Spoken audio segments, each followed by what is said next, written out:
Hello, today I'm going to go over a couple quick problems from my AP assignment that we didn't have the opportunity to go over in class. And these are just a couple multiple choice questions, so I'm going to go over it with the key in front of me, and hopefully it should be a little helpful. So first off, we have number 10, which defines a function g as x squared plus bx, where b is a constant, if the line tangent to the graph of g at x equals -1 is parallel to the line that contains the points 0, -2, 3, and 4. What is the value of b? So the first thing to notice is the fact that if the line tangent to the graph of g at x equals -1 is parallel to this, that means that g prime of -1 has to equal the slope of the line between those 2 points. So you can start by just saying that g prime of -1 has to equal that slope, and then you can go ahead and use the classic slope form, y1 minus y2 over x1 minus x2, and then plug in the points from this. And you'll get -2 minus 4 over 0 minus 3, which will then give you -6 over -3, which you can further simplify to 2. So g prime of -1 is 2. Now, from here, we're just going to approach it the classic calculus way, by deriving g of x. So we're taking the derivative of g of x. So pretty simple power rule. G prime of x equals 2x plus b. From there, you can plug in -1.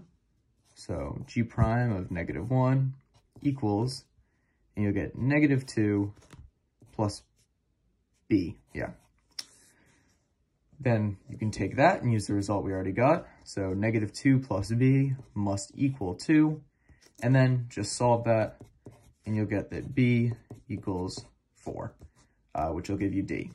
So a little confusing on that one, but as long as you recognize the fact that if you imagine this is the graph of g of x, obviously it's not going to look like that, it's a parabola, but if this is g of x and it is parallel at this point, then that means the slope of this line at x, we'll say that's x, has to be the derivative of the function at that point, because that's the only way it's parallel. It means they have the same slope, therefore the derivative equals the slope of the other function.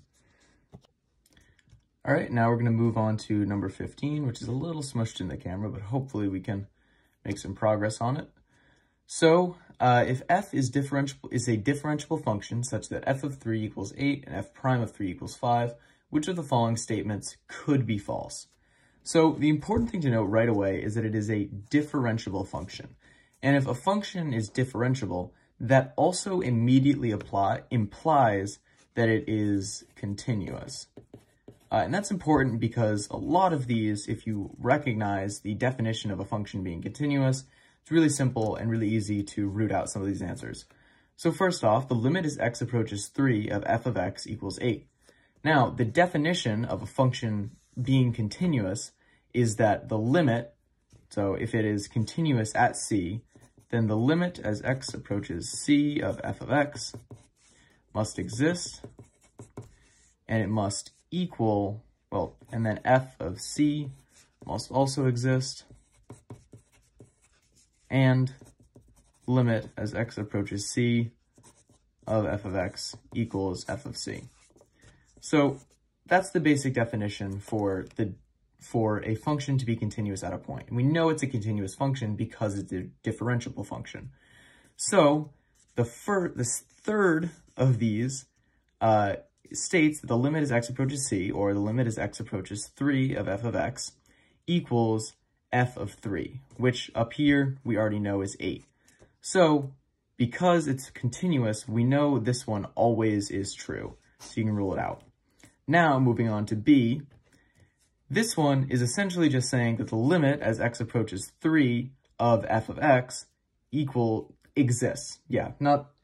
It's saying that it exists because if you remember, you can always split up a limit to be the left side of the limit and the right side of the limit, and they must equal each other. Which, yet again, right here, kind of drew a line through it, but that is one of the qualifications for a function to be continuous, which we know it is. Then these next two are just ways they've rewritten the definition of the derivative. So this one is our classic definition of the derivative. It's the limit as x approaches h of f of x plus h. Nope, sorry. Limit as h approaches 0 of f of x plus h plus f of x. No, shoot. Minus f of x over h. That's the classic definition of the derivative. They've just plugged in the values, and you can try that out yourself. You can just plug it in. And lo and behold, it's just reconfirming what we already know, which is that f prime of 3 equals 5. Then this one is the alternate definition of derivative, that limit as x approaches c of f of x plus, no, f of x, sorry, f of x minus f of c over x minus c equals f prime of c. And for this one, the c value would be 3, and it's just plugged everything in, and it's basically just restating the fact that f prime of 3 equals 5. So both of these must be true, and therefore we can rule them out. Then finally, this last one, you can basically get down to it by a process of elimination, since the other ones you know have to be false. But for more concrete sense, essentially, this is just asking if the derivative, the function of the derivative itself, is continuous. Which technically, just by the definition of a function being differentiable, you just have to know, isn't necessarily true. There is a chance that there is some type of jump if it is still differentiable and continuous. So for this final one, you kind of just have to know, but you can always do the process of elimination based off those the definitions of a function being differentiable and continuous. And a similar idea, try and smooth that out for number 16.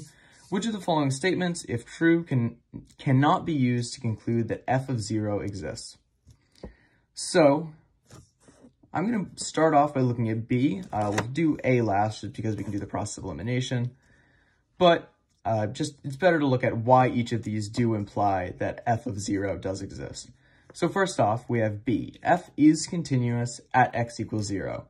Remember the definition we had before. One of the qualifications for a function to be derivative at a certain value c is that f of c has to exist. Otherwise, there's going to be some big hole you can't really imagine. You can't imagine taking your finger and moving your finger across it, which is sort of an easy way to think about something being continuous. So if it's continuous, then f of 0 has to exist. Furthermore, if f is differentiable, one of the qualifications for it to be differentiable is that it needs to be continuous. So this implies this, which we already showed, implies f of 0 exists. So we can cross that out too.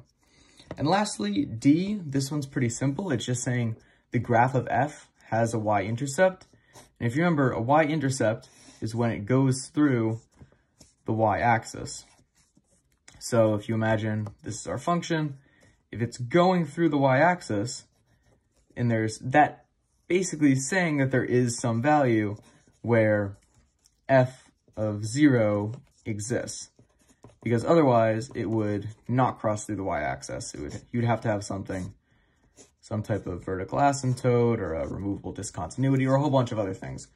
But it must go through there if there is a y-intercept. So there you go, you can rule that one out. Now A, this one does not imply that f of 0 exists, and that's because an important concept is that if you're taking the limit as x approaches 0 of something, I'll draw another graph, the limit implies you're not actually ever looking at the value you're evaluating it at. So if I'm taking the limit as x approaches 0, the actual value of 0 doesn't matter. So if I have a function like this, or like this, or like this. So if I have all three of these functions, all of them have different values of f of 0. So this one, the f of 0 doesn't exist. This one, f of 0 equals negative something. And this one, f of 0 equals, we'll say this is 1. And we'll say that's 1 in all of them, that like area.